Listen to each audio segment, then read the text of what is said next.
El conflicto de los siglos, capítulo 5, el lucero de la Reforma, parte 3. Pronto fueron lanzados contra Wycliffe los rayos y las centellas papales. 3 bulas fueron enviadas a Inglaterra, a la universidad, al rey y a los prelados, ordenando todas que se tomaran inmediatamente medidas decisivas para obligar a guardar silencio al maestro de herejía. Sin embargo, antes de que se recibieran las bulas, los obispos, inspirados por su celo, habían citado a Wycliffe a que compareciera ante ellos para ser juzgado. Pero 2 de los más poderosos príncipes del reino le acompañaron al tribunal, y el gentío que rodeaba el edificio, que se agolpó dentro de él, dejó a los jueces tan cohibidos que se suspendió el proceso y se le permitió a Wycliffe que se retirara en paz. Poco después, Eduardo III, a quien ya entrado en años procuraban indisponer los prelados contra el reformador, murió, y el antiguo protector de Wycliffe llegó a ser regente del reino. Pero la llegada de las bulas pontificales impuso a toda Inglaterra la orden perentoria de arrestar y encarcelar al hereje. Esto equivalía a la condenación a la hoguera. Ya parecía, pues, Wycliffe destinado a ser pronto víctima de las venganzas de Roma. Pero aquel que había dicho a un ilustre patriarca, «No temas, yo soy tu escudo», en Génesis 15:1, volvió a extender su mano para proteger a su siervo.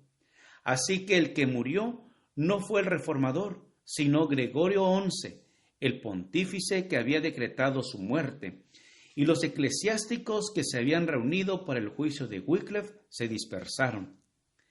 La providencia de Dios dirigió los acontecimientos de tal manera que ayudaron al desarrollo de la Reforma. Muerto Gregorio, eligiéronse 2 papas rivales, 2 poderes en conflicto, cada cual pretendiéndose infalible, reclamaban la obediencia de los creyentes. Cada uno pedía el auxilio de los fieles para hacer la guerra al otro, su rival, y reforzaba sus exigencias con terribles anatemas contra los adversarios y con promesas celestiales para sus partidarios. Esto debilitó notablemente el poder papal. Harto tenían que hacer ambos partidos rivales para pelear uno contra el otro, de modo que Wycliffe pudo descansar por algún tiempo. Anatemas y recriminaciones volaban de un papa al otro, y ríos de sangre corrían en la contienda de tan encontrados intereses. La iglesia rebosaba de crímenes y escándalos. Entre tanto, el reformador vivía tranquilo retirado en su parroquia de Luttenworth, trabajando diligentemente por hacer que los hombres apartaran la atención de los papas en guerra uno contra otro, y que la fijaran en Jesús, el príncipe de paz. El cisma, con la contienda y corrupción que produjo, preparó el camino para la Reforma, pues ayudó al pueblo a conocer el papado tal cual era. En un folleto que publicó Wycliffe sobre el cisma de los papas, exhortó al pueblo a considerar si ambos sacerdotes no decían la verdad a condenarse uno a otro como anticristos. Dios, decía él, no quiso que el enemigo siguiera reinando tan solo en uno de esos sacerdotes, sino que puso enemistad entre ambos, para que los hombres, en el nombre de Cristo, puedan vencer a ambos con mayor facilidad. Como su maestro, predicaba Wycliffe el Evangelio a los pobres, no dándose por satisfecho con hacer que la luz brillara únicamente en aquellos humildes hogares de su propia parroquia de Luttenworth. Quiso difundirla por todos los ámbitos de Inglaterra. Para esto organizó un cuerpo de predicadores, todos ellos hombres sencillos y piadosos, que amaban la verdad y no ambicionaban otra cosa que extenderla por todas partes.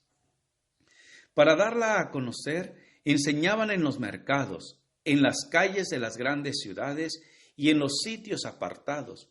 Visitaban a los ancianos y a los pobres y a los enfermos, impartiéndole las buenas nuevas de la gracia de Dios. Siendo profesor de En Oxford, predicaba Wycliffe la palabra de Dios en las aulas de la universidad.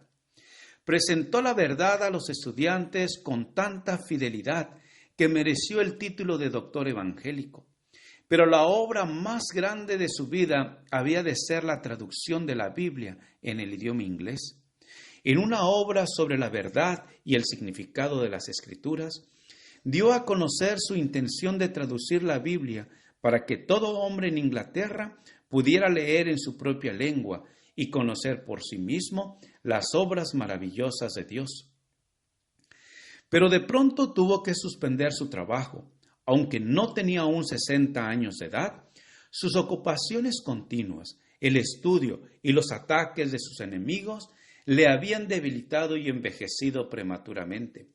Le sobrevino una poderosa enfermedad cuyas nuevas, al llegar a oídos de los frailes, los llenaron de alegría. Pensaron que en el trance lamentaría Wycliffe amargamente el mal que había causado a la iglesia. En consecuencia, se apresuraron a ir a su vivienda para oír su confesión. Dándole ya por agonizante, se reunieron en derredor de él los representantes de las 4 órdenes religiosas, acompañados por 4 dignatarios civiles, y le dijeron: «Tienes el sello de la muerte en tus labios.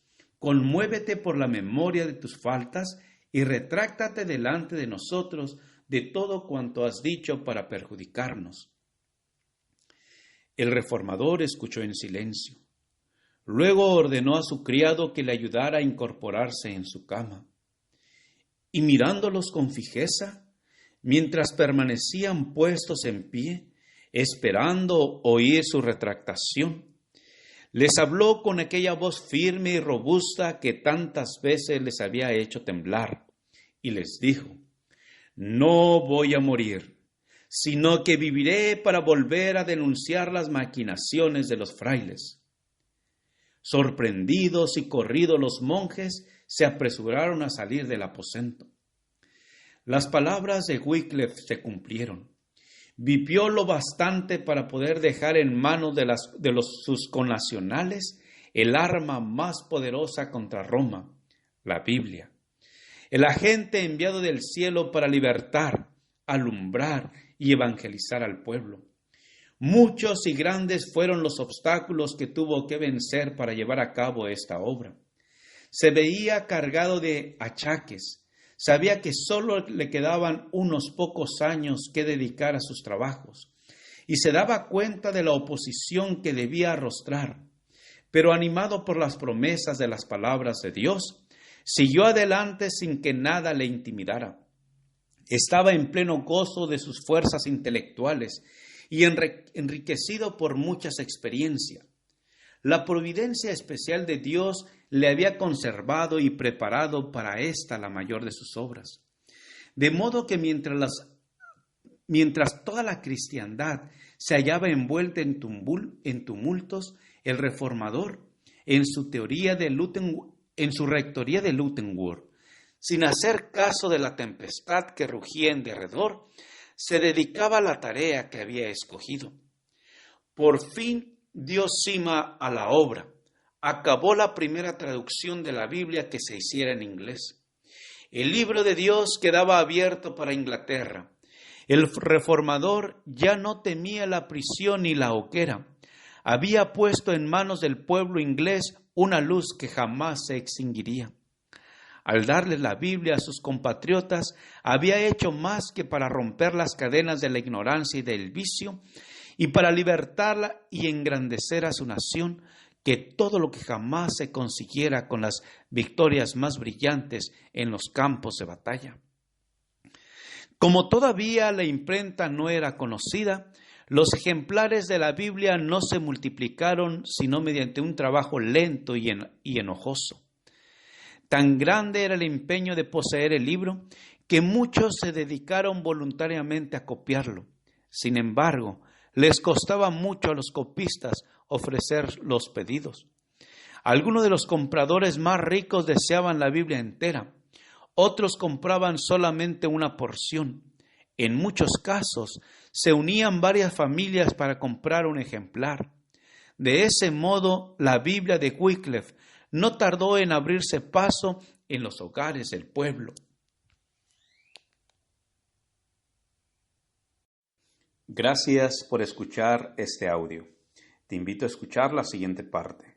Jehová te bendiga y te guarde. Con aprecio, Pastor Juan Manuel Flores Espinosa.